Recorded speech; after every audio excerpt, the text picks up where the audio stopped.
Hello, everybody. Welcome into Sports by GSMC Podcast Network. I am your host, Jeremy Lapidus. Today we have a great show for you. We have a packed schedule. The big news of the day coming out of the NFL is Justin Fields.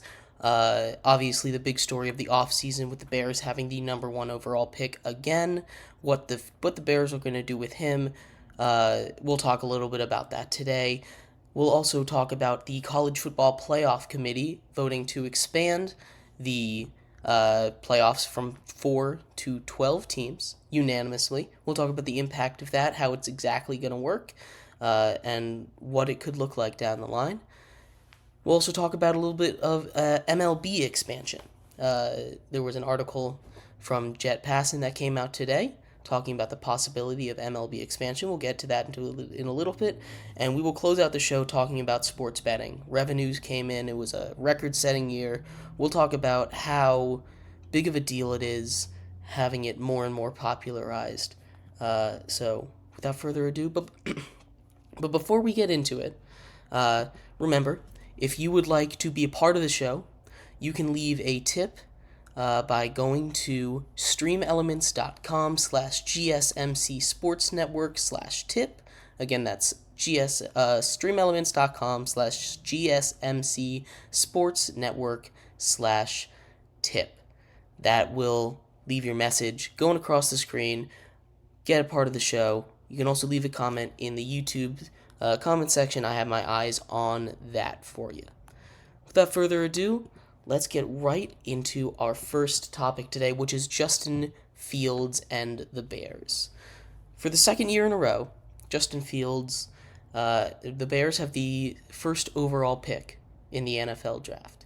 And for the second year in a row, the main topic of conversation surrounding the NFL offseason is what to do with Justin Fields. Now, last year, obviously, we remember that the Bears decided to give him one more chance, and they traded away that number one overall pick to the Panthers for what turned into this year's number one overall pick. So, a good decision then. But this year's quarterback class is a lot stronger than last year's quarterback class.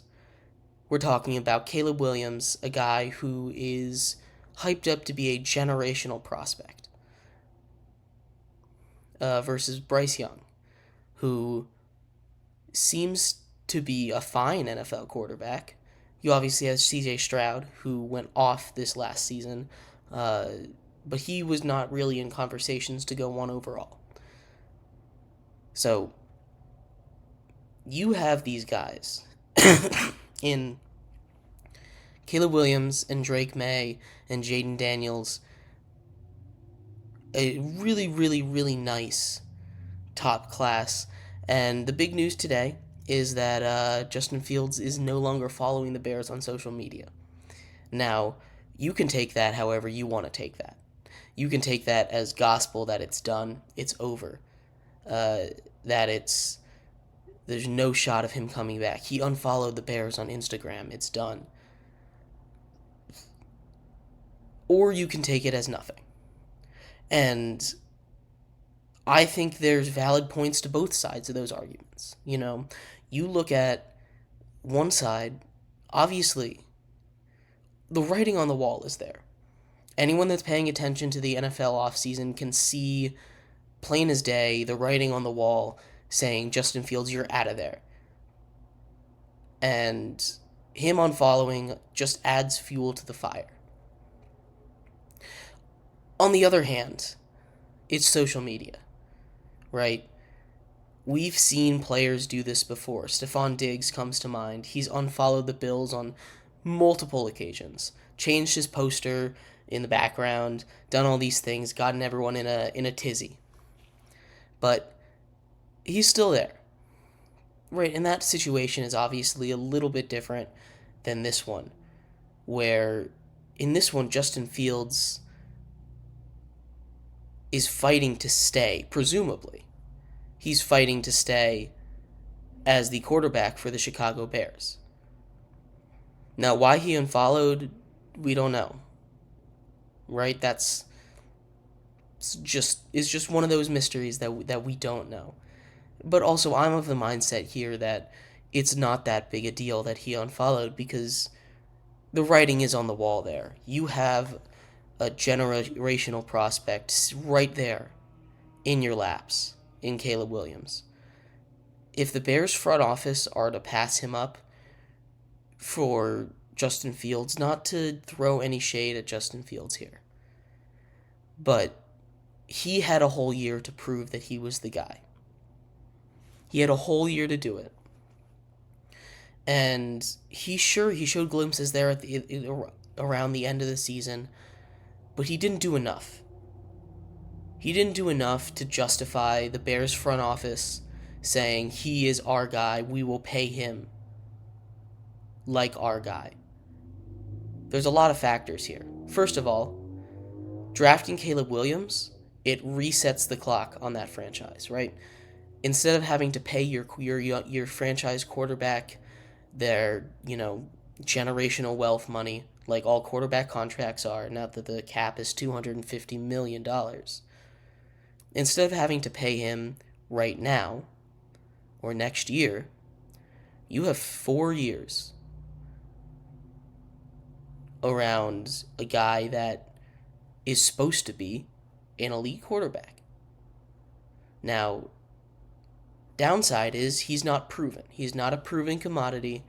You do not know what he is. You know what Justin Fields is. Do you want to go with the evil you know or the evil you don't? It's a big decision to make.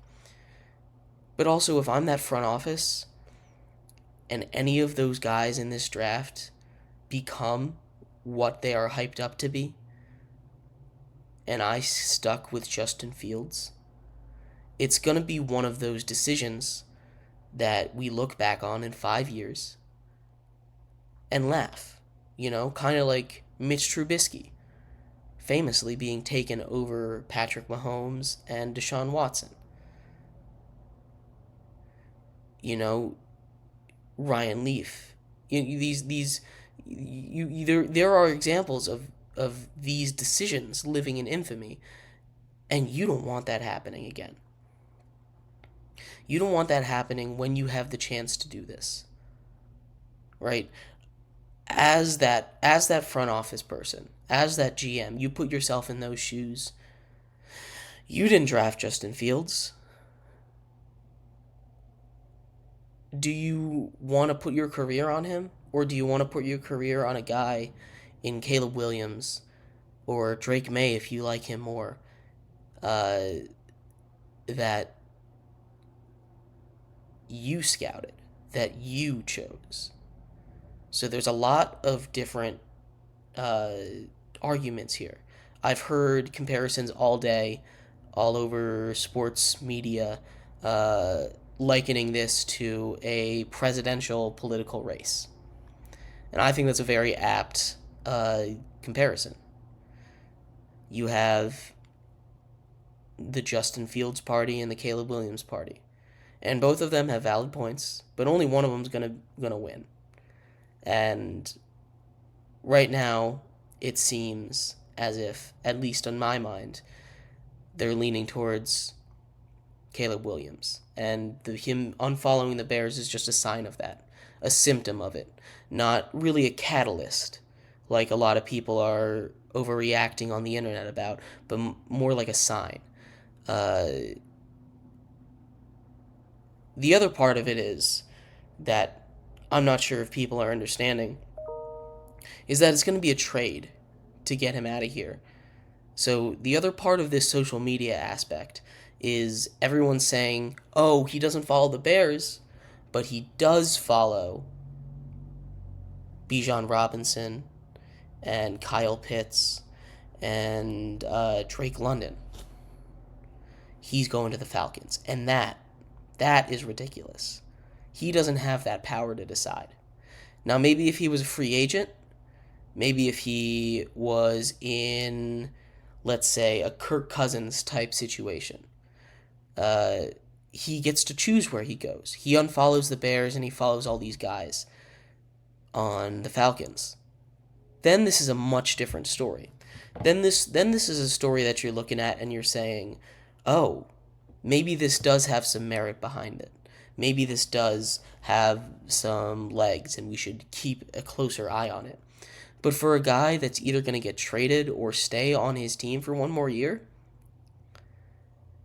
who he follows on social media really doesn't matter. Because his fate is up to the Bears, up to that Bears front office.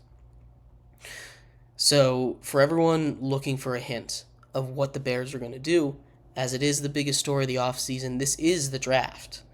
You know, the Bears are currently on the clock, and this is part of it. You know, they have months to make this pick.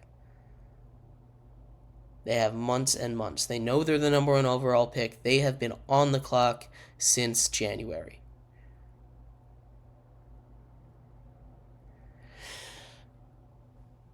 So, all of this is the draft process.